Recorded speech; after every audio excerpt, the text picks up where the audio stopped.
Welcome to a really boring conversation with a dull person within the mountain biking world who's done nothing for the sport. Nobody likes him. He's so mean to everyone. No, Ben Cathro is a great friend of mine who I've had the honour of working with for the past few years, making some of my most favourite films that I've ever made. He's such an incredible person, a pillar of the community, smart individual. He's just a guru of a coach. Yeah, we have a banger conversation, not gonna lie. I think this is a really good one. He details where his head's currently at in regards to like what he thinks that he's capable of within the sport. Running a team, what that was like, what it's going to be like in the future with pink bike racing. The future of the sport, the implications of there being like a semi-final, but also his thoughts on rider protected status, points within the series and all sorts of stuff like that. So yeah, I think it was a good one. So enjoy and yeah, support the podcast if you liked it. Cheers. Ben Cathro. Yeah. Hi. Hi. I'm going to start off with a really stupidly big question. What's the greatest mountain bike film of all time? See, I'm not good with these kind of questions because it changes a lot. Well, hang on. What was the first one that came to your head? There's not even a first one. I was like, well, the Earth series was quite good. Oh. But actually, like the one that I watched the most when I was younger was, I can never remember if it was Hypnosis or Synopsis, the two clay ones. I can never remember, but it featured the Yeti team heavily, like when Jared Graves was on it, and it was so sick. Yeah, I can't remember. And that's those ones are pre 3 minute gaps. I'm not even sure if I've seen them. Oh yeah, they're right. way back when I think it was similar time to Earth, or maybe even before. Maybe just after Sprung. Oh, Sprung as well. And I loved there was one called The Circus, which just followed the World Cup racing. But I think it was Milan Spazic that did it. And he was the guy that worked with Rankin on Earth. And I may have just completely made that up in my head. But yeah, I was well into mountain bike films when I was in high school. It was what I'd watched before I went to high school and then got home every day. It's well good. What was one of the more influential ones that you think that had the biggest sort of like, whoa, that you watched maybe the most? So one of the Sprung films, there was a couple of ways that they'd edited it to the music that for me, like in terms of influence, editing and filming influence, it was like to the beat, they just like kind of jumped in a third of the screen and then the next third of the screen and the next third of the screen to the beat. And I was just like, I would rewind it and then play it again just because I loved how it would just be like, do, do, do, and each part of the frame would come in. And I understand now that you're probably asking in terms of influence for riding. Probably Sam Hill in Earth. I don't know if it was one or two. I can't actually remember now. Like I found as I've gotten older, a lot of the videos have blended together in my head. But Sam Hill in any of the films he's been in, pretty just much. Footage of Sam Hill. Yeah, pretty much, yeah. Well, I mean, I still do the Sam Hill compilation 2023 YouTube best of. That's a classic. There's usually some good ones. Yeah, Reese last year was like, still studying that stuff. That's still valuable. Yeah, there's no one, in my opinion, that's done it like him. In terms of films, have you seen Life Cycles? Mm-hmm. Yeah. But I don't remember it that well. Yeah, well, that's interesting because that's had such a huge impact on me. Like, in terms of a film that I can think of, like, if you ask me what's the greatest mountain bike film, I'd put that up there. Life Cycles. I think I was old. I was probably a bit older. I'd like maybe already formed my kind of, because like in terms of things that are influential, I think a lot of the things that influence people are is when it's something new and fresh and like you've not really seen before. Whereas like for me, that was discovering the early mountain bike films, and I hadn't seen mountain bike films before, and it was like, what is this? So I think I'd already kind of formed my preference and what I liked before Life Cycles maybe came out, and it didn't have as big an impact on me. Yeah. Like what group, like, who produced and made Life Cycles? Now, it's really bad how I can't even remember the director's name, but I know that he wasn't a mountain bike filmmaker. Right. And he came into the scene, and people should Google the film and go and watch it. That'll give him all his clout he needs. But he came in and had this fresh perspective on it, and I'd never seen a production like that around mountain biking, whereas I'd always seen edits. And it's funny to hear you say that you like just you were paying attention to the editing as well. Like that was part of the inspiration for you. So it's always kind of been intrinsically tied into mountain biking as well as also filming for you. Yeah, I don't know. I feel like, I don't know, just different stuff excites me. And I've always been a fan of like cutting things to music and things done to music. And another one, I think it was in Synopsis, but Sam Hill, again, racing at Sea Otter. There was a bit where he would corner and then he'd like jump onto like the other edge almost like he was skiing, but he did it through 3 turns on the beat of the tune. And that was another bit I would rewind and like watch back. And I was like, I wonder if he meant to edit it like that. He must have done. It fits so perfectly. It's just like so good. But that's a thing that gels in my head. I love it when things are done like on the beat. It's sick. Amazing. Yeah. I'm going to just completely change the topic here. The new V10. What do you want to know? I don't know anything. You don't know anything. What V10? Yeah, I just find it's interesting how they chose not to go high pivot. Yeah, and I'm conflicted because like I've not actually talked with them much about the whole development. I've been kind of in my own rabbit hole doing my own things and sorting stuff out, and I've not really been. Well, I'm terrible at approaching people and talking to people and finding out information. But from the outside, all I know about it is what they portrayed in the video. And in the video, they were just like, yeah, it seemed like he did a couple runs and didn't like it. And I was like, this is one person who's saying they don't like it and suddenly that's it. Have other people ridden this? Or is it just purely based off what Greg wanted? Is there other things going on? Because in my head, there are benefits to a higher pivot as well as negatives.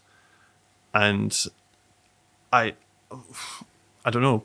I want more information than, I rode it and felt it was fatiguing, which is almost contrary to like what you'd assume. You'd think a high pivot would be less fatiguing.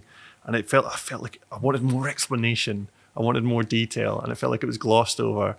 And it probably absolutely true, but I don't like agreeing with a decision unless I feel there's enough information for me to like agree. So I'm intrigued by that. I would love to find out where that proto is and have a shot in it, because it must, because if Greg rode it must be equivalent to an XL. That would be cool. But I mean, Kieran knows his shit as well, and he's super knowledgeable about designing bikes, setting up suspension and what works.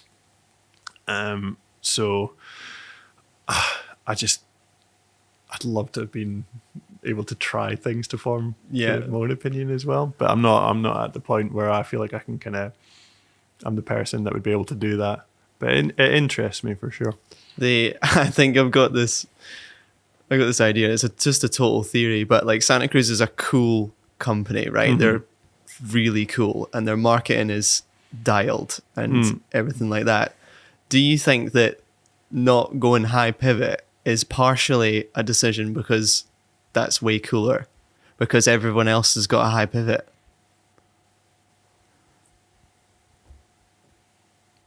Possible. No, it is. You have to factor in all aspects. But from what I've seen from the outside and learned from like kind of chatting with the guys at the syndicate, they're absolutely performance based. They're happy to make some aluminium flipping extenders for the swing arm to try and make the bike better and faster. So they're going to make the fastest bike they can. And it's proven, absolutely proven, over and over and over again. Yeah, exactly. So it's, for Greg, when he tested it, that was a faster bike. But different bikes are faster for different people. So, yeah, be very interesting. You've been on them for ages now. How long have you been on Santa Cruz? 14, nearly 10 years. Holy shit. That's unreal. Yeah, that is weird. And you've never really had a proper amount of time on a high pivot. Have I ridden a high pivot bike? I think I had a shot on who are the guys based in Scotland that make a high pivot trail bike? Oh, Claymore. Deviate? Deviate. Yeah, I've had a shot on one of them. Felt nice. I had a ride in someone's common cell, but just messing about, not any like big laps or anything like that. So I've not tested the kind of differences. I was like, yeah, that feels different.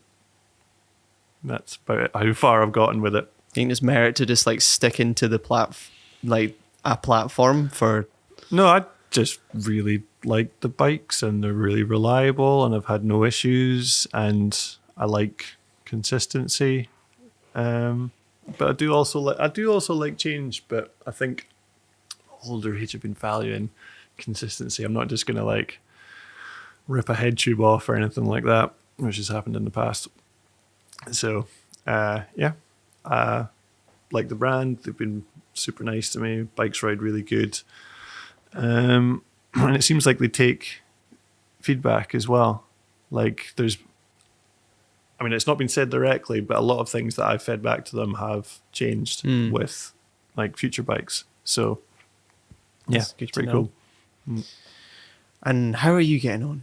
How are you doing? Where are we? We're in Wales. We're at Dyfi. We're shredding the gnar. Yeah, pretty good. How are you? How much training are you actually doing at the moment? More than I did last year. That's a good start. But right, so I've got it. Right. So like here's where it is. So in the past, I always was like giving her a training regime, and I wasn't very busy because I didn't have a family or anything like that, and I was able to just kind of go ham on training, even if it maybe I wasn't doing the best things. I was just like going to the gym all the time and not working enough in fitness or something like that. I never really feel like I did a proper off season that actually put me into a race season with everything I needed. And now I'm trying to be super organized and kind of plan everything around it, like doing all the right stuff. But I'm way busier.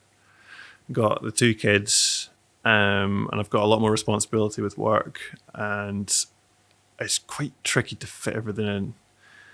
And I've been having to skip a lot of training things recently in the last few weeks because we were having a whole transition within the team about who's doing what role, and that's requiring a lot of coordinating to try and make sure that all comes together.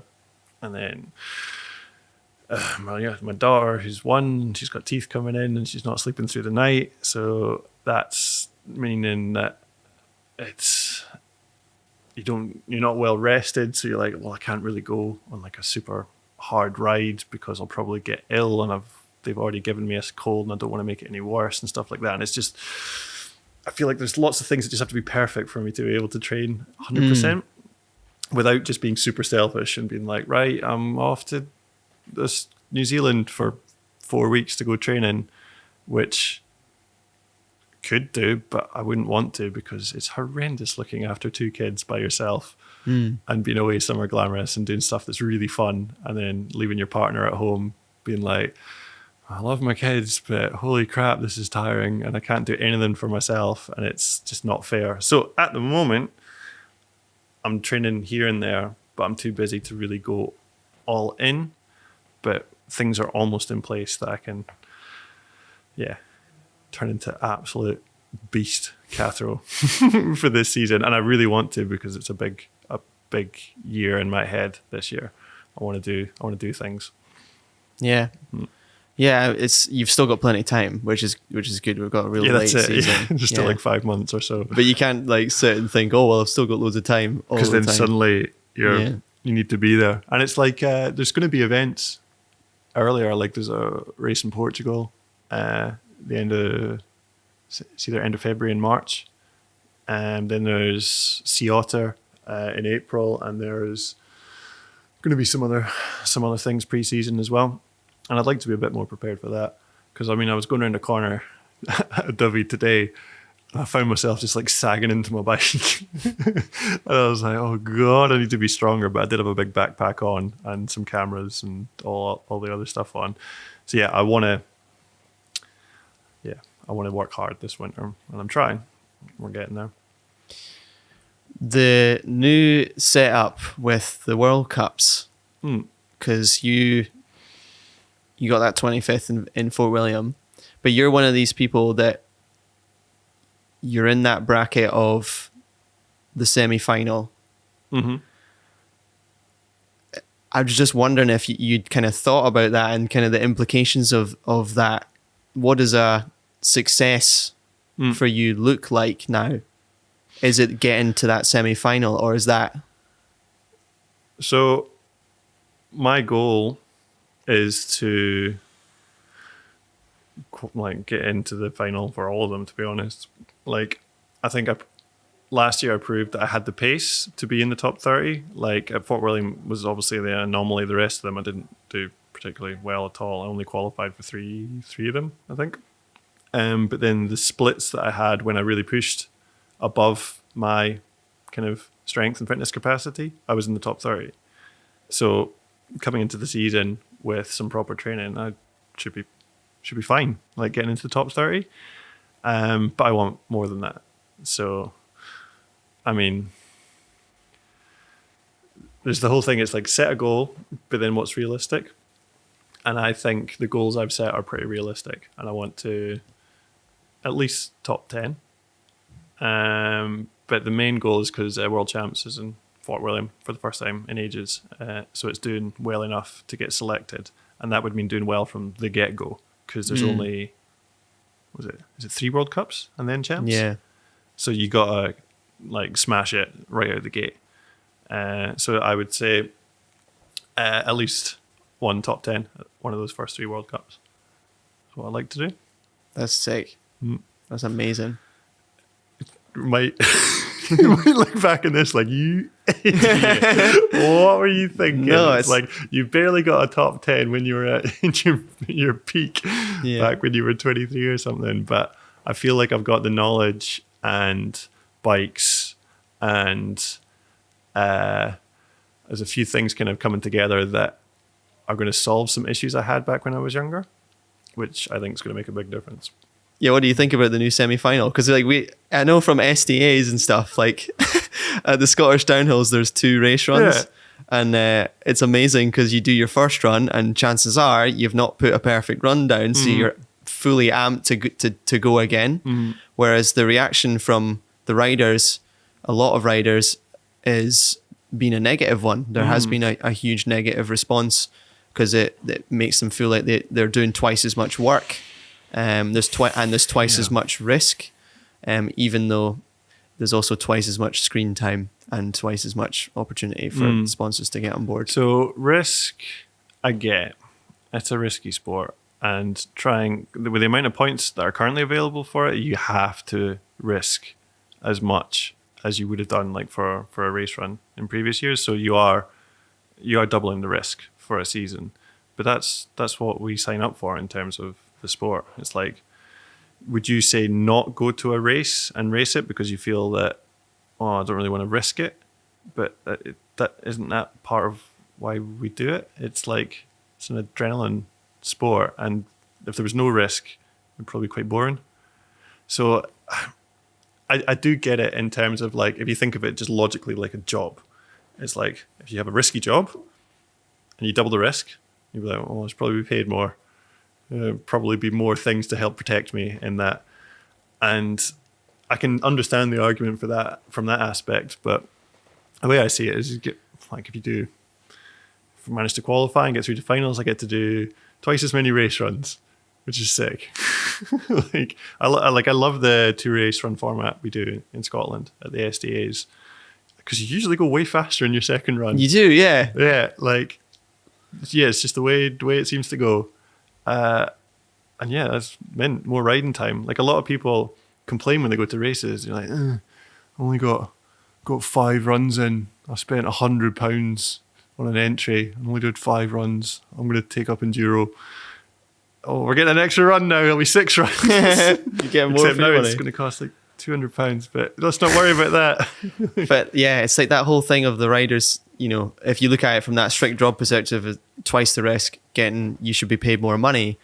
But that format of having more time on screen, in theory, should allow everyone to get more money that makes it into that bracket. I'll be intrigued to see if there is actually more screen time. Like, I don't know how they're going to broadcast it, but there certainly will be for the top 30. A lot more screen time. Because I know from the metrics from the live feeds, like, a lot of people don't watch the whole live feed, and that's just top 25 race run. So to be able to increase that, so there's like semi-final race run as well, top 30, like, I don't know how they're going to package it so that make it like super interesting, so that your super fan's going to watch everything. I'm going to watch everything. Like, if I would go back and watch it all, because it's super interesting to me. But for the general public that they're trying to bring in, they're going to have to work really hard to package it in a way that it's like engaging, like the whole way through.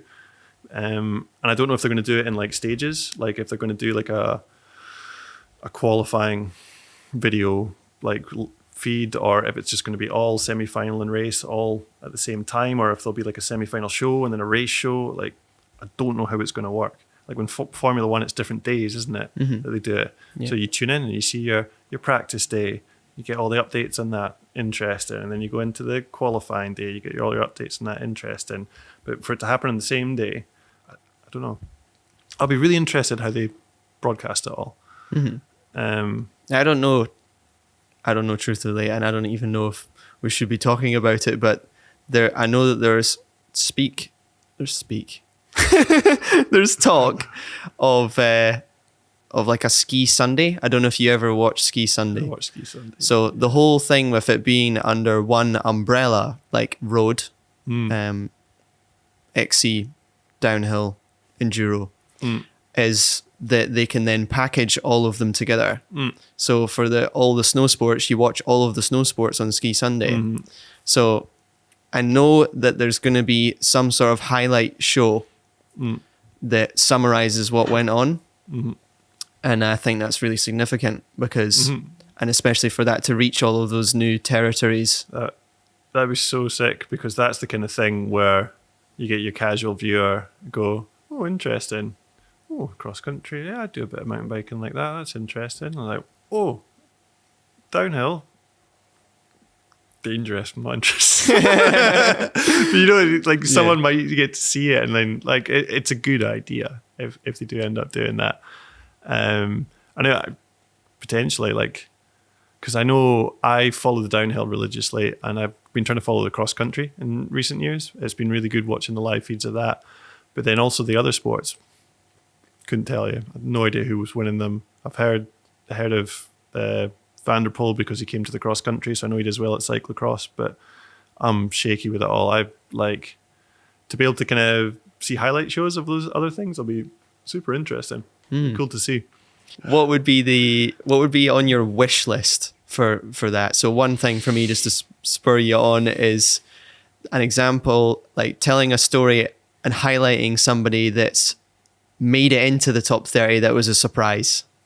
So like maybe they're like normally qualifying, they're normally getting like 40th, normally getting 50th, but this time they got into the top 30 and making a bit of a spectacle about this underdog making it in, which is part of the whole narrative structure of having a semi-final at all, is that some people are going to make it into the final that are surprises, you know, and it just kind of gives more stages for those stories to occur. But yeah, what would be on your list of kind of like wants? I don't think that will happen.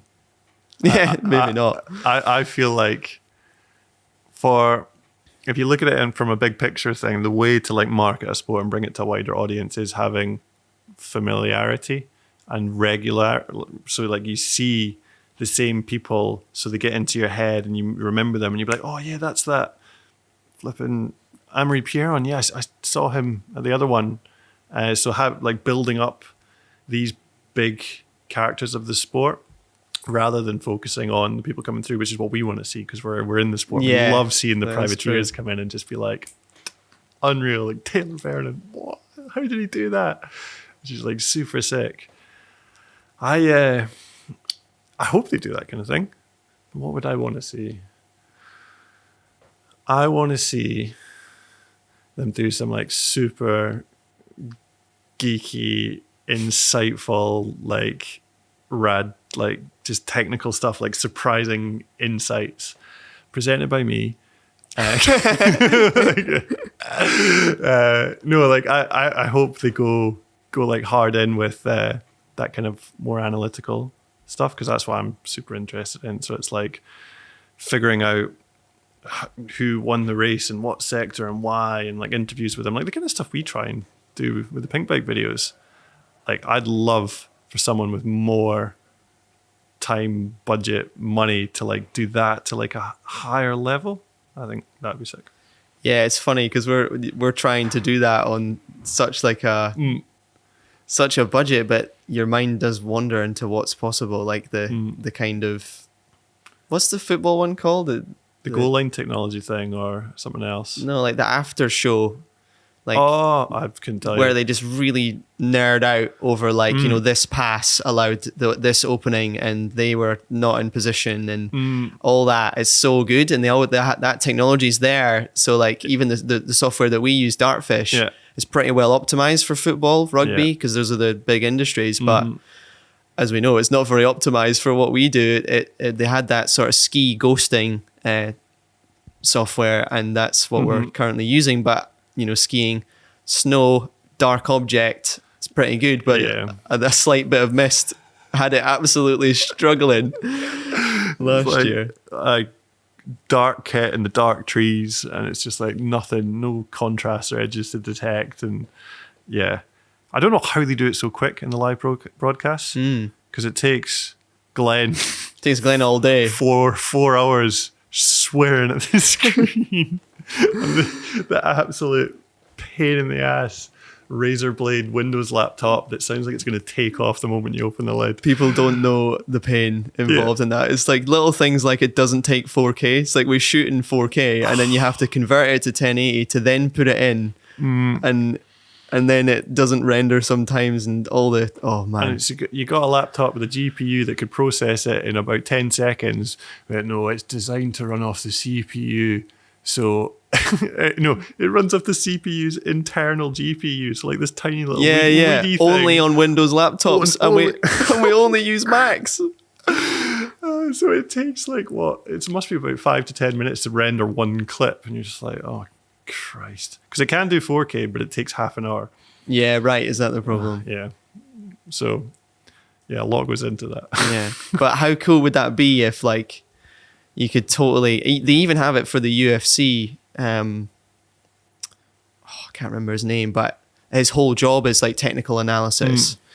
And he sits and watches the fight, picks the moments, and then just talks about them in ridiculous detail. Like you see he pivoted his foot here, and that allowed him to sort of widen his stance and get that sort of level of detail would be amazing. Love that kind of stuff. It was interesting. I was watching the Supercross the other day and saw that they've got some kind of, I don't know if it's Dartfish or something else, but like the graphics with the arrows pointing tracking the riders. Tracking the riders doesn't work. It's really far away as well. I know, but it'll like flick to a corner and then it'll be like, bring back, and then it'll even switch between the riders sometimes. And it's like, I wonder if it would be better just to pay someone to have like, they can like just have a pen on Move the them. screen and just like follow the riders on the screen and just be like, it'd probably work better. Yeah. Like you could just pay some kid like nothing to do that. Yeah, it's a bit janky. Protected rider status. What do you think about? These are really sorry, and those are really difficult questions. What do you think about protected rider status in downhill? Because it's quite a rare thing in sport, as far as I'm aware. I don't know if it's rare or not. I've not really looked into it. So in a sport where the top riders, say, you always default to like Formula One or something like that, or MotoGP, the kind of top big time riders are always there because they're the only ones that get to race because it's so expensive that you can't get privateers doing it. It's just the big dogs are there.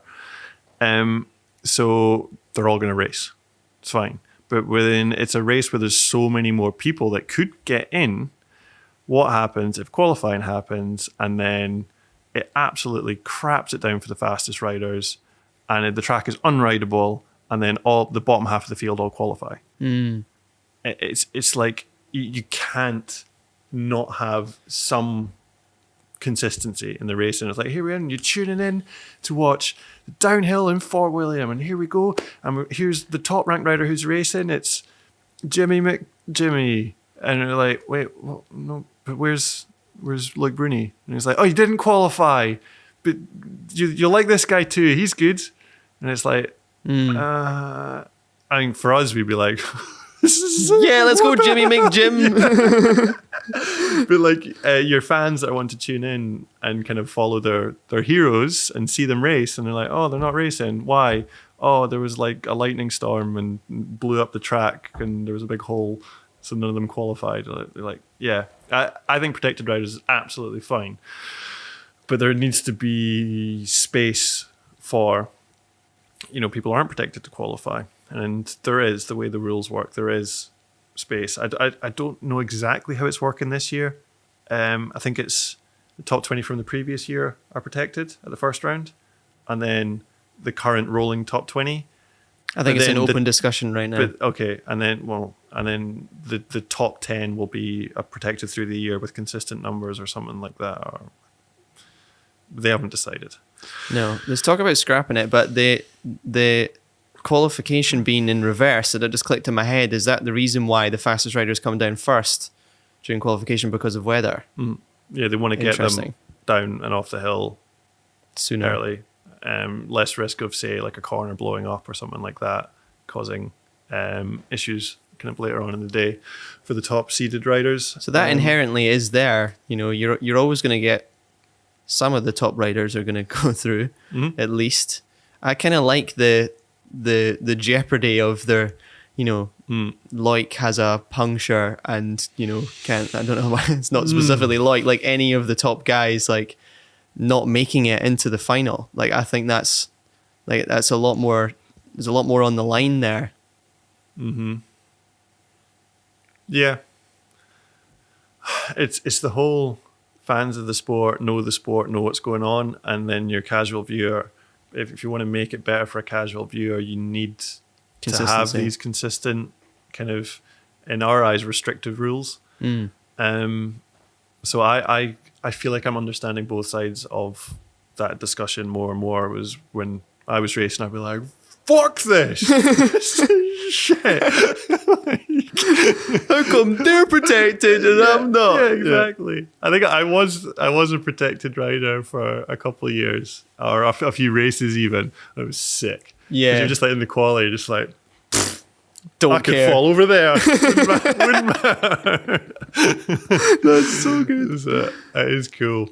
And I remember, like, when you're right in the bubble of it, though, like if say you've been a protected rider for a while and you're like, you've had an issue or something, and you're like looking at falling out of it, it's proper nerve wracking, eh?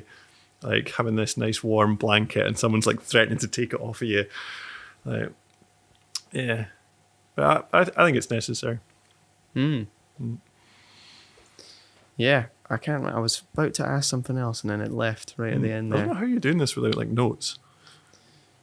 It's been kind of just ad lib so far, I'm going to be honest. It's something I've got lists for everything now. My life is a list. I've got a folder in my notes app called Idiot Lists, and there's about 16 different lists. There's one for taking the kids to nursery, so I remember all their stuff. There's one for picking them up from nursery, so I remember what to pick up. There's one for when I'm going mountain biking, because I take specific equipment. Because quite often I'll set off and I'll be like, I forgot my Garmin. God damn it. Go back, go and get the Garmin. And it's like, set off again. Like, I've got no water, for God's sake. Like, Jesus, like, I'll go back and sort that out. And then lists for when I go to bed to make sure, turn off all the lights and turn the heaters down, because they're storage heaters. And if they're putting the heater into the room, that's going to waste power. All that can empty the dehumidifier. Like, what would you do without lists? Like, I didn't used to be a list person. I was just a forget everything person, and now I only sometimes forget. I remembered what I was going to say. I think it's interesting how you wouldn't have watched the Gypsy Tales with Stephen Ashton, and I'm going to pronounce his name wrong. But he's the agent. I've only seen like 3 of them. I've only just started like, listening to them. He started off as like Travis Pastrana's agent, and then went into a bunch of other top action sports athletes. But they were saying that it's proven in other sports how the best way to elevate it is to elevate one athlete within that and turn that one athlete into a star. So like your golf Tiger Woods, your tennis Andy Murray for a period of time. There's other huge people in tennis. But like the most effective way to make that reach the new audience is to pick one person, which I think is just a really interesting concept. And I would like for that to be a thing, and it's just who's the person, See, I thought you were going to say I would like that to be. And then say something. I'd like that to be Reese Wilson. Yeah, that's what I thought you were going to say. Or no, Ben Cathro. Let's go. Who would it be? I mean, Lloyd's pretty massive. Yeah, especially in. And what do they do to elevate this person, make them a star? You just try and get them on daytime TV. Like other shows. So I don't know what an example would be, like a nighttime show, even, like to come on and chat, like, oh wow, like what you do is crazy, people that have no idea, and then this person suddenly put in front of them, or do adverts with like, I don't know, Gucci. I don't want to big up Gucci, like, but do you know what I mean? Like massive brands that are out with the sport will start asking for. That happened like back in the 90s, because I remember like Missy Giove was on like one of the Saturday night shows. It was, I can't remember which one it was, but it's like the Letterman kind of thing. She was on like one of those huge like shows. That's cool. But it's not been happening as much recently. I don't know if back then they were maybe trying to do this thing, or maybe someone savvier was kind of pushing for that. But yeah.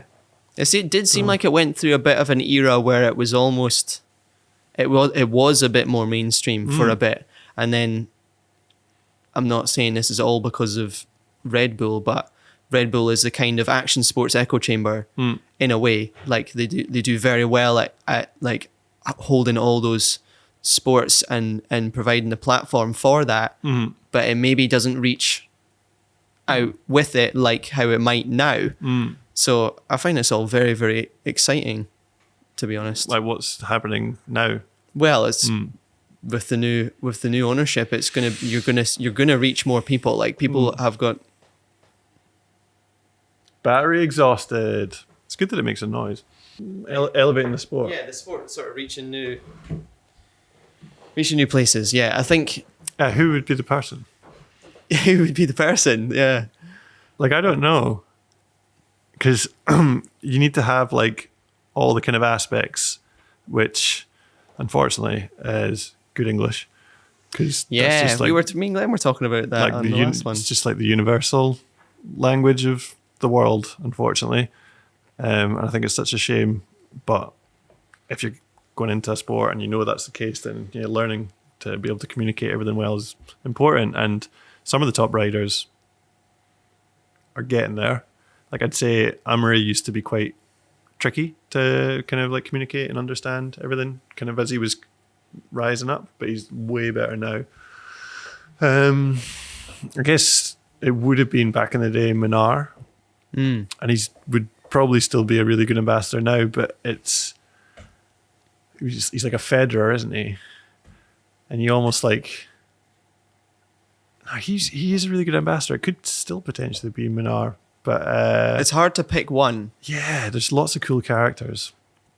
You need something though. You need to be just insanely likable, charismatic, and also really, really, really good on a bike and handsome or very beautiful. Yeah, the stars need to align for sure. Yeah, if you were going to choose between Nadal or Federer, you'd go probably Federer.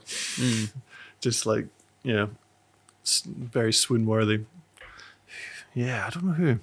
Well, if you watch a show like Drive to Survive, it's not one person. So I think if you were to really commit and the budgets were there to do that sort of thing, you'd obviously just pick a variety and they would be of extremes, because that's what's interesting, right? Is like the difference of characters.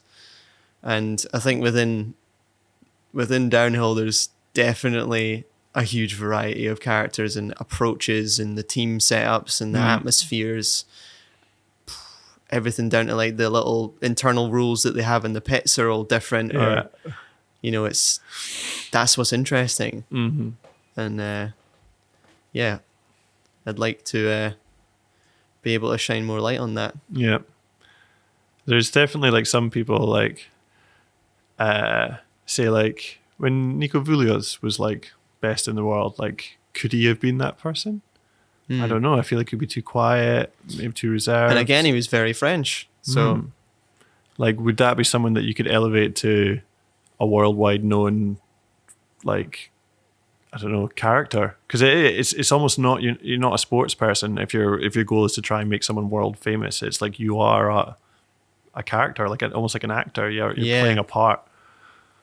So if that's the goal, it's actually hard to find the right person, I'd say, because I'd say they don't come around that often. Yeah, and if they probably didn't get into the sport to become a celebrity. No. Whereas somebody, running for president knows what they're in for. And celebrities do get elevated to insane heights, especially in the US. So is it going to be Jackson Goldstein or is it going to be Jordan Williams? I know I'd put my money on. It's going to be Amy Kenyon. Kenyon! Yeah. She'd have to have a big personality shift from being very introverted and quiet and nice and calm and polite to a lot more extroverted and loud and opinionated. We'll work on that. We'll work on that. Be louder. It's like, swear when you get interviewed. Do it. How was Amy? Like, how's that whole experience been of having a team, but then specifically with Amy, because it was so like surprisingly successful, I guess, throughout. So how was that experience for you? I felt like I couldn't live it like entirely. Like I couldn't be really fully present. Fully present in the whole thing because there was so much going on that year. I felt like I was just on the surface guiding 3 different kind of things that were happening. And it was like my own personal life, or racing and riding. Oh no, well, okay, it's more the film stuff, like figuring out all the video work, my work, the managing the team and the racers, and then the kind of personal life, family at home. And I felt like I wasn't, fully present for family. I was when I was at home. Definitely made a big effort for that, but the other things was, I don't know. It was almost like I was watching it from the outside, even though I was there. Yeah, it was kind of weird. Well, I mean, for what it's worth, I think you did a pretty good job of that being considered. Like everybody knows that you've got 20 different jobs at any given one point, and it's not even that it doesn't seem like it was actually a lot to do. It's just that I'm actually really not very good at organizing a lot of stuff, and I felt like I was the best person and the worst person for a lot of these jobs. In that, if I'd been able to focus wholeheartedly on one thing, one of them alone, I reckon I could be the best person at it. But trying to do all of them, I became less. which was really frustrating, and is something that we're changing for this year, which is very cool. So it was extreme, like going back to how was it kind of being involved in Amy's whole process. It was just, I felt like almost like a spectator watching, and I was just like, it was just rad to see. Like I didn't necessarily feel pride or anything like that, because it didn't really feel like it was anything I was doing. Amy was just an excellent rider. She happened to be local. We knew her. We knew she was a good person, good fit in the team, and of course she was going to do well. Like we definitely tried to make it easier for her, but it was just rad to see rather than anything else. And definitely, I mean, obviously there were some emotional moments when seeing her doing really well at home and stuff. And I wouldn't say that was like an internal thing. You know, when someone's like really trying to build and working towards something, it's so emotional, it happens and they get all upset about it. It was more an empathy thing, seeing her so happy and her dad so happy, and her dad was crying. Like I could meet someone random on the street and just catch a bit of a conversation and they're all in tears because they're so happy something's happened, and I would relate to it due to something in my life or something, and I'd get upset about it. So it wasn't like the emotions of that year wasn't a personal thing. I think I'm just quite an empathetic person. Yeah, you are.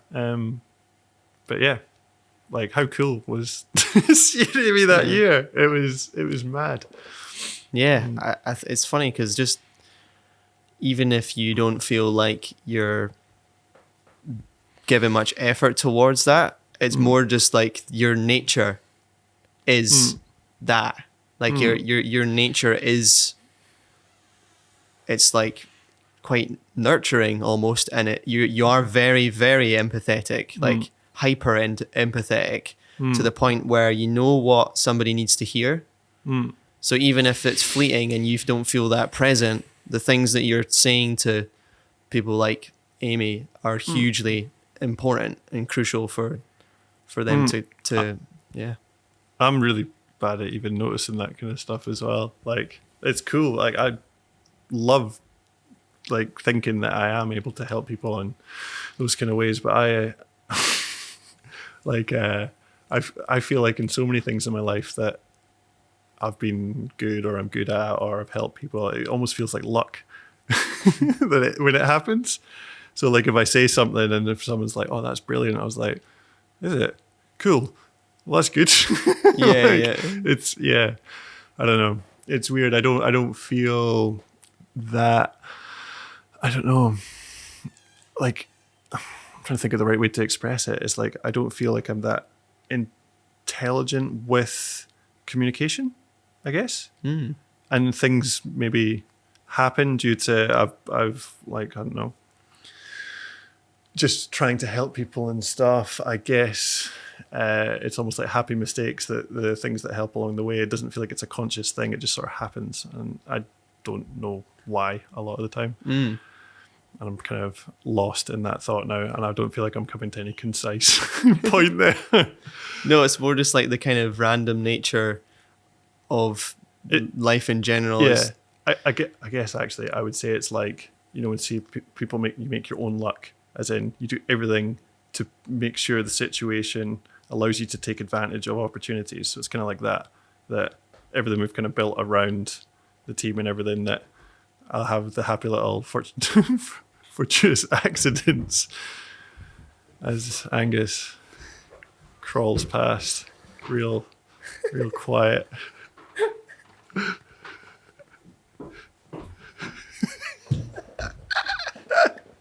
That's staying in. Oh, that was good. You shut the door. Are you going to be quick, mate? Wait, was that it? Hey, that's Angus Hardy from Walk the Talk. What? There he is. There he is. Fucking left me for a younger model. Oh, that's meaning Phoebe, but anyway. No, it is interesting that kind of like the way that your life's panned out has been like almost like a extreme example of just you're just kind of pursuing what you feel at the time, and then you know the end result of that wasn't even really intended, but that's what happened, and it's amazing because I feel like I've sort of just I live in the moment a lot and just follow what's good, and it just feels like luck that I end up in a lot of situations, or it's like, oh, I'm not sure about this, and then I just follow what feels good. And if I look back to 5 years ago, I can't believe kind of where I am now, because I was doing the coaching, I was doing a bit of racing, and I was kind of doing all right at it, But all those things you were doing because you wanted to do them. And I guess that's the message here, is that people should not worry necessarily about the grand outcome. You can set these ambitious goals and you can have them, and those are great guides. But ultimately, your process has to be something that you enjoy. And so that's all you were looking for, was a process that you enjoyed. And that's something in kind of recent years I've kind of realized. It's very lucky that I actually did it that way, or almost that I almost needed to do it that way, because if I'm not passionate about something, I can't focus on it. I can't keep my attention. And that's something that may come out later this year in terms of things that I may have or kind of suffer from, that I'm kind of affected that, but we've not had any diagnoses or anything yet, so I won't hazard a guess to say exactly what it is. But I think that passion is the only thing that's kind of steered me right. Kind of growing up, I feel like if I went into an office job, I would have just not been able to focus, absolutely sucked at it, probably just been fired, and been struggling somewhere doing some crappy job. Because any of those kind of jobs that I had, I just hated. Like working in bike shops and stuff, I got on with really well. But other kind of things, like Jesus, I could not focus. I would just drift and do terrible, terrible work. Like at the sandwich place I used to work at back in the day, I would make 5 sandwiches and everyone else would make about 40. Because it's just like, Ben, what are you doing? I'm like, oh yeah, oh okay. Like, yeah, definitely. I need to be engaged, so it has to be something that I love. Or even things like there is a grafting element though when you're sort of involved in something that you are passionate about, like the team project. You were given all these responsibilities, and a lot of them shouldn't have been given to you in the first place. In terms of like, if you were looking at it from who should do this job, you weren't really given. You weren't the person that was fully fit for the job, but you still did it. Yeah, I didn't really know there was an option. It was like, so yeah, we're going to start a team. So are you cool? Will you find some riders and stuff and kind of sort that out? I'm like, yep, that sounds easy. Find some riders. It always does. And then, oh wait, what about the other stuff? And all the organising, and like I remember like turning up to the first round and everyone's like, so what's my role? Like, I was like, well, you're a mechanic, so mechanic.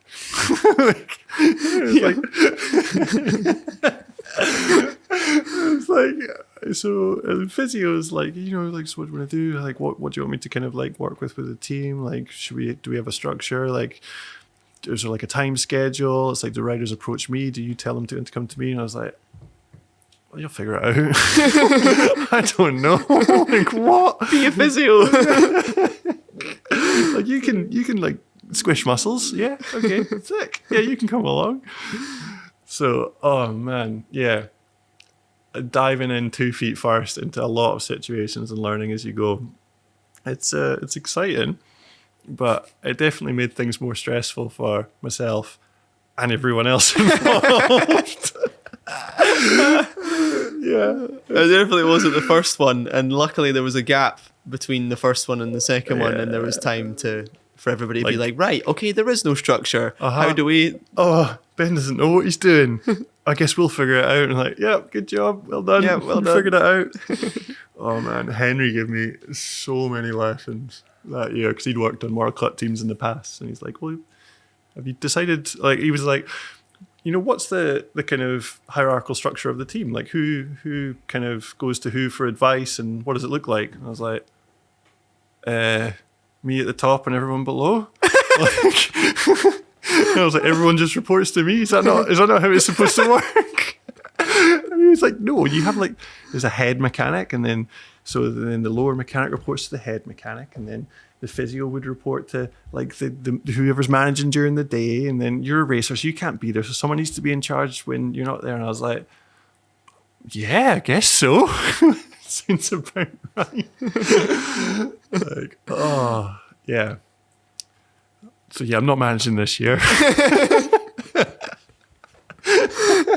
That's great. You've been sacked from the manager point. Yeah, I mean, I didn't want to do it again, because it was the thing I was least good at, and it's the thing I'm least passionate about, and it detracted from the other things I wanted to do. Yeah, like the films and the riding.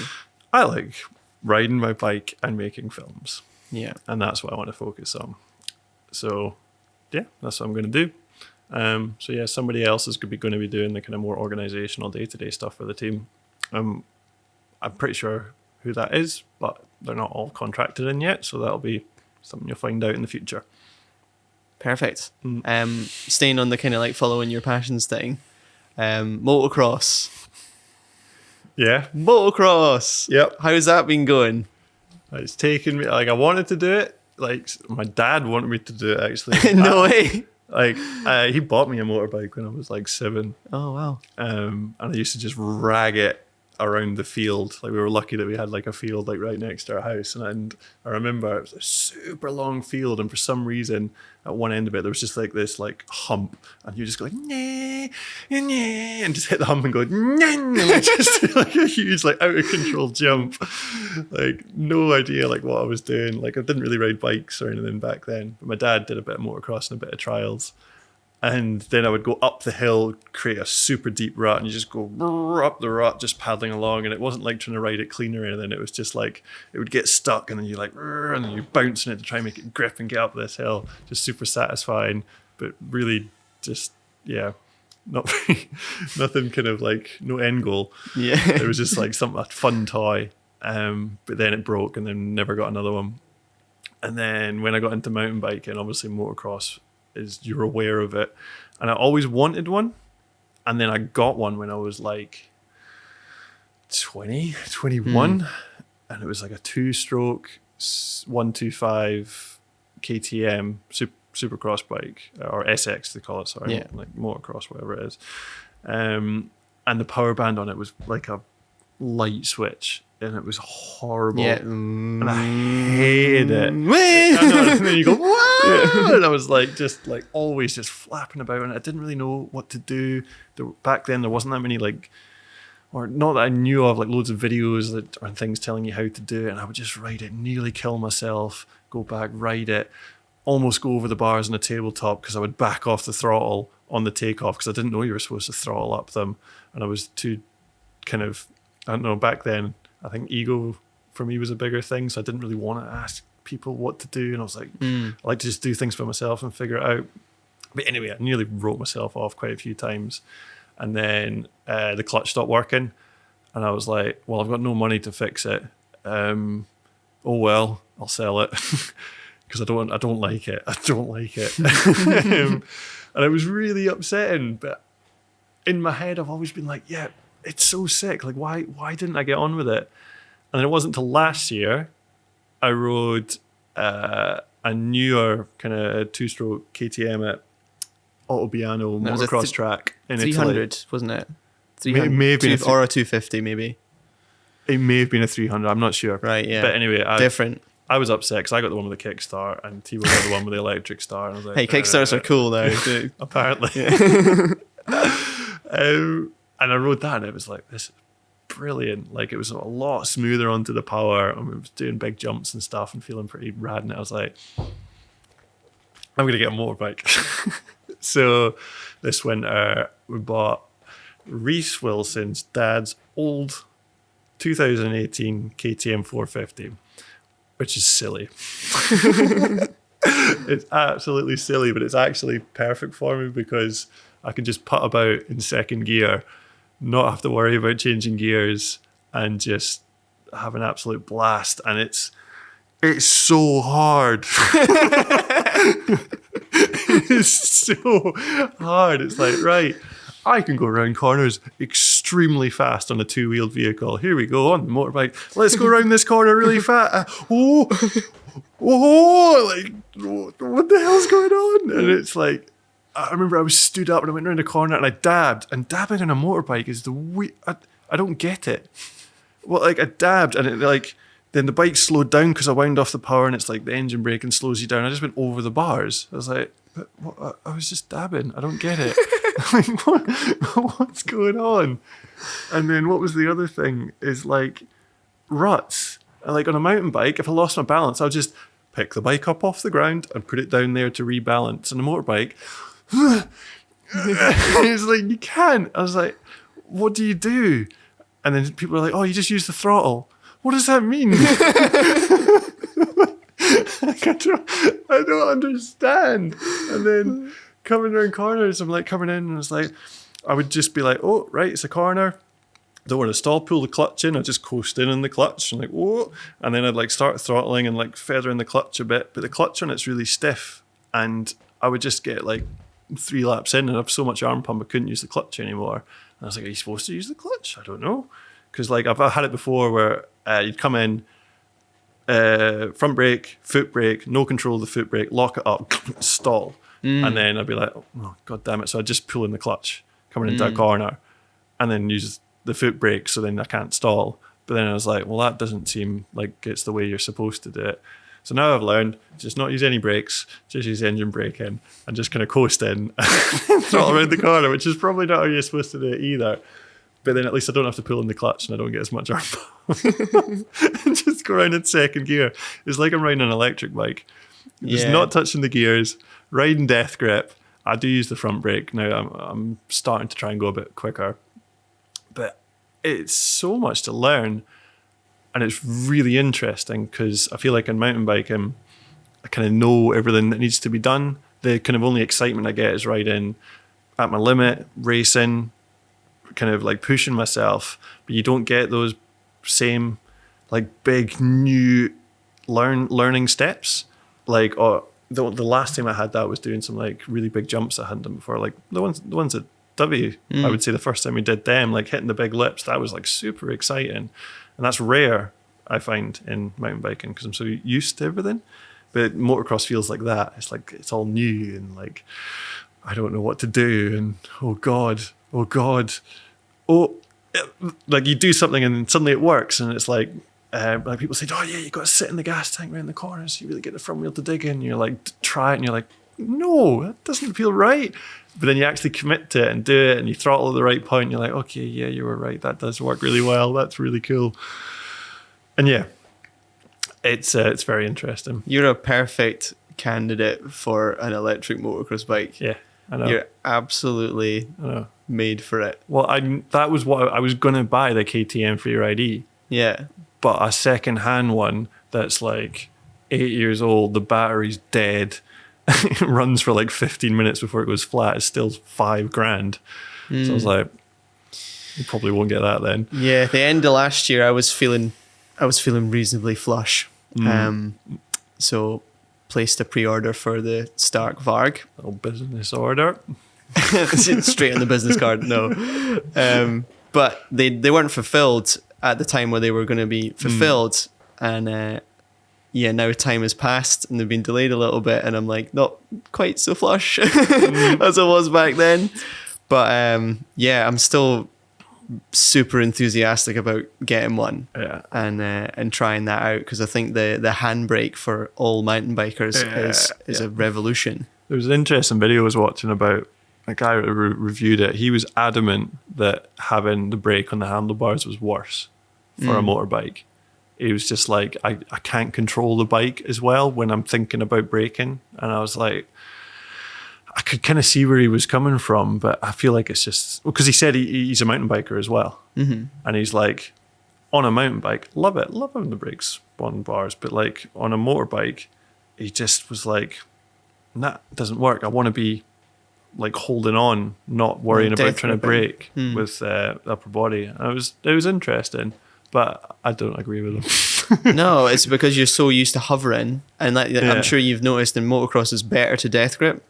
And just, yeah, that was like, a real revelation. Yeah, It was like, huge. I can only do like half a lap. How'd you do it? It's like, well, stop covering the brakes and clutch. Yeah, massive. Because you're doing so much wrist rotation. Yeah. And yeah, re-rotation of the throttle hand as well. Yeah. Your relationship with the bike in general in motocross is a lot looser. You're just always like kind of... Yeah, I struggled to stay in front of the power. That's my big thing. I notice all the time, I'm like, Christ, I'm pulling on the bars here. And it's like, I try and get forward and in front of the power. It feels wrong. And then I don't have good enough throttle control. So I'll get forward and then I'll accidentally shut off the power, like through a bump. And then I'll just be like on the bars, face on the mudguard going, whoa. And then I'll twist the throttle and then suddenly I'm way off the back. Like, whoa. Yeah. So it's a tricky thing. But I like everything is going to be electric in the future. And it's going to be, eventually, it's going to be the best way to do everything. It's going to be way greener than any other options. We will be able to do things fully with renewables, and batteries are going to get less polluting and less harmful in the way that they're mined and harvested. And because batteries can be almost fully recycled. So like, we'll get to a point that just recycling them will become enough, and as the technology improves, the same materials can be put together in ways that are more efficient, so you can store more power as well. So like I think it's going to be the way to do it, so we're not having to burn all the old dead dinosaurs, and they look like they go really quick and they're quiet. Fuck, it looks good. They just keep posting photos and I know, it's you're like, ship it, ship it, ship 2. Actually, we're needing 2. I sent email to I've sent several emails to Drysdale's asking for free ridees. Oh yeah, I'll be yeah. like, yo, and we'll use it for doing video projects, and we can do some videos for KTM and Drysdale, and they've not replied once. Yeah, not enough pull, but yeah, I think they sell everything they get in, so they're not stressed. Oh, not stressed at all in there. No, I'm super excited about the silence as well. The the ability to just kind of go wherever you want, or just be in a stubble field right next to your man's house. And I mean, I run earplugs when I'm riding the 450 because I saw that. Yeah, loud. it is loud. Yeah, It's quite loud. that's also the thing that I love about it. I love how it's loud. Yeah, a lot of people, that is like a massive part of it. Yeah, oh, of course, It is. of course. Like the smell, the sound, it is. When you grow up with something, you become very, very attached to it. Even if it's not necessarily a good thing. But nostalgia and familiarity and the way that things have always been is super powerful. You can't unprogram that. People aren't going to just switch. But it will, once generations kind of be cycled through, then it'll just be a forgotten thing, just something like relics. Steam trains or whatever. And people love steam trains. Yeah, Absolutely love them. It's more romantic to go on a steam train than it is to go on a regular train. And it's also, people are holding on to the romance of the combustion engine because, wow, what an amazing thing. Combustion engines are insane. Change the planet, but also may have killed the planet. We're yet to find out. Yeah. Oh, wow. They've done so much. Like, I've been recently sort of getting into it because I was never into the mechanics of motocross at all. I was always completely useless and just relying on others to do it. But since I bought my own motocross bike and it's mine and it's fully paid for with my own money. Yeah. And I've just been taking care of it and loving taking care of it and understanding why people love tinkering and taking care of their machine, and also just learning how there was a couple of videos on YouTube about like the differences between 4-strokes and 2-strokes and that super basic stuff that people would be like, obviously like know about that, but like I didn't really know like the fundamental differences in like how the oil is fed in different parts, and the 4-stroke is the oil's not in this part, but the 2-stroke, you know, it's like all that magic that goes on to make you just propel forwards, and for the piston to go up and down at like 40,000 times per per second It's mad, it's isn't it? insane. There's like a extremely violent explosion happening underneath you the whole way around. Every lap on lap. It is incredible. It's magic. I love that kind of stuff, like engineering, the insane things people have figured out how to do. It is like, I love those kind of videos too. Like the New Mind YouTube channel does really good ones, and like Engineering Explained, and there's a load that is like, I watched a half-hour video on gaskets.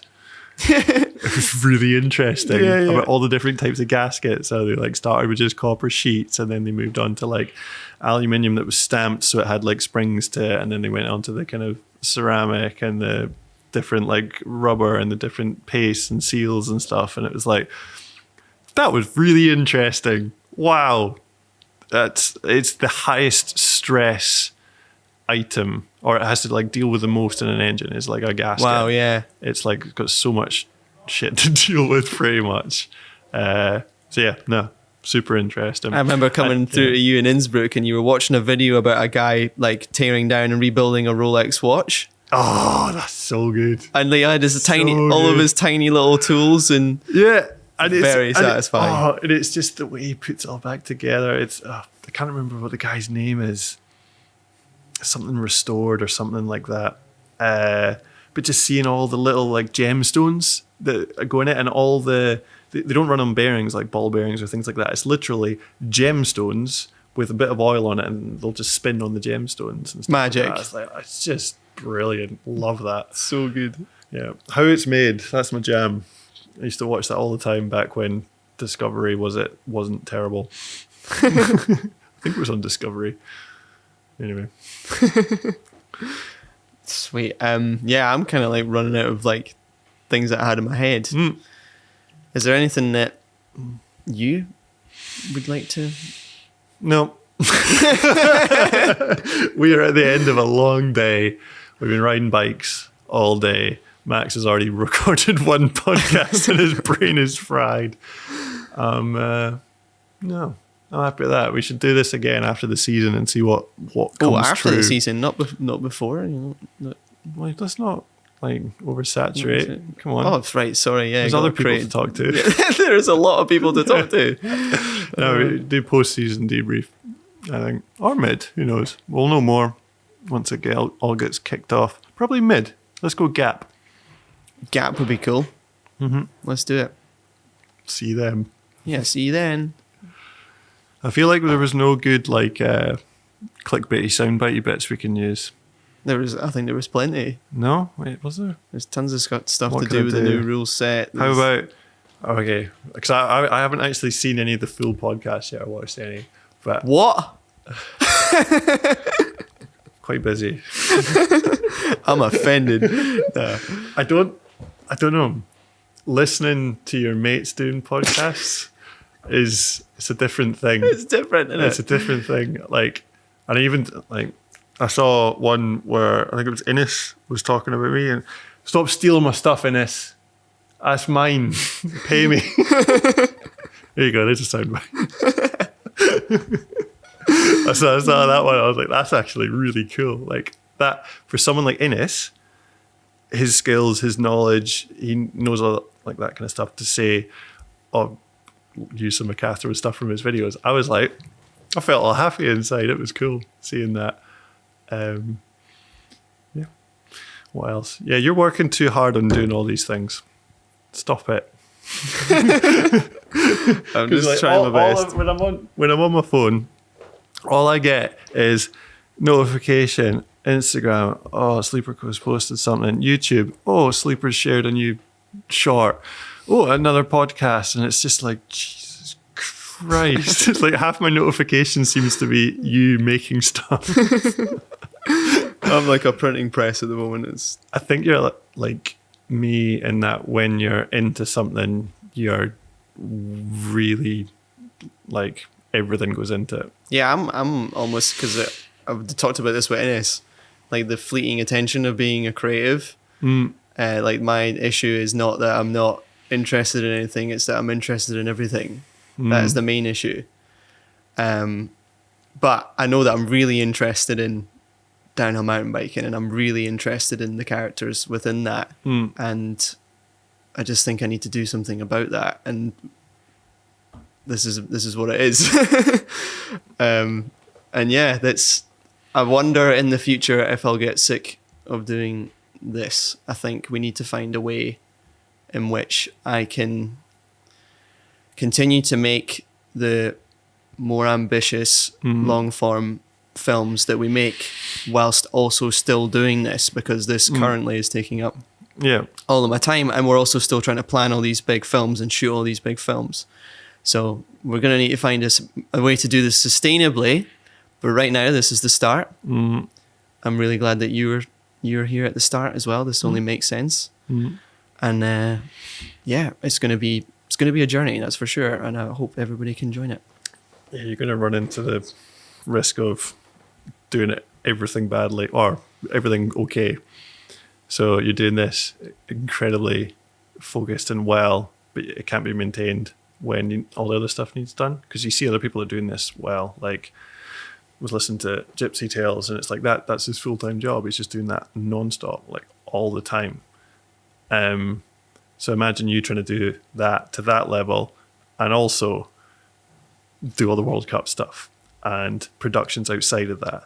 And you also want to ride your bike lots and train and race as well and go on trips like this. And it's not possible. Yep, it's like a hurtful statement. It's like, it's not possible. It's like, I know it's true, but God damn it. But then you figure out what works, and then you figure out ways of making it more efficient, which is what we've done with the kind of stuff we do for Pink Bike, trying to make things more efficient. But like, I thought actually we were going to talk about it, but like the videos we made this year, like the how to bike things, like we ran into a serious case of we ran out of time. And that was something you actually said when you were chatting with Innes. I was like, I'm glad he's put that out there, because I feel really bad about us not delivering the same quality that we did in that first year. Season. And I'm desperate to get back to that. And I hate that we weren't able to just crush every aspect and make something that no one else can match. And you'll run into those situations as well. And it's frustrating, because we both know that the people that are all involved in this can be the best. But you got to make room to be the best. So absolutely, make room. Yeah, I apologize if the podcast becomes less frequent, but just know that I'm working on something else. My time is being used somewhere else that requires the full attention. And there's projects this year that are going to be the most important videos that we make so far in our careers, and they're going to require some attention. So yeah, choosing when to dip in and out. But this has been amazing fun, even if it's this first 5 and the rest of the year we can't do any. I don't imagine that being the case. I imagine us finding some time to do more. But even if it's only the first, like, it's been fun, so it's a mint thing to do. Yeah, if you do a few so that you can see the general picture of what it's supposed to be like. As long as you're the person conducting, other people can do the auxiliary things around it. And that's one of the hardest things, is finding the people to do the things around to the level that you want to do, which is why every year when it comes to renegotiating who's going to film the stuff for me, it's always, right, let's have a look, right, so can we save money here and cut budgets there? We're getting Sleeper. Yeah, but we'll get quotes from we're getting Max and Glenn and Harry. No, but that's not how it works, Ben. We need to field it out to other people, make sure that, it's like, no. Brilliant. Oh my God. Yeah. So, it's cool. It's interesting seeing us all on paths into similar things, and I feel like we're all kind of moving smoothly upwards, which is very cool. And yeah, long may it continue. Whatever's the subjective upwards. Yeah, I know. We don't need to. We can go sideways. That's fine. Yeah, it's like sideways is fine. Sideways is actually, it's probably healthier. Yeah, Like, just forwards, I think, is the way. growth for the sake of growth is what's killing the planet. So we're gonna just be. Yeah, me and Ben are just going to sit here and be for the whole year. Okay, I tried to be poetic. It didn't work. I think we'll end it there. No, that was great. That was a really good way to end it. No, thanks for coming on. I never know how to end these. It's kind of becoming a running joke now, where it's just like, bye. I mean...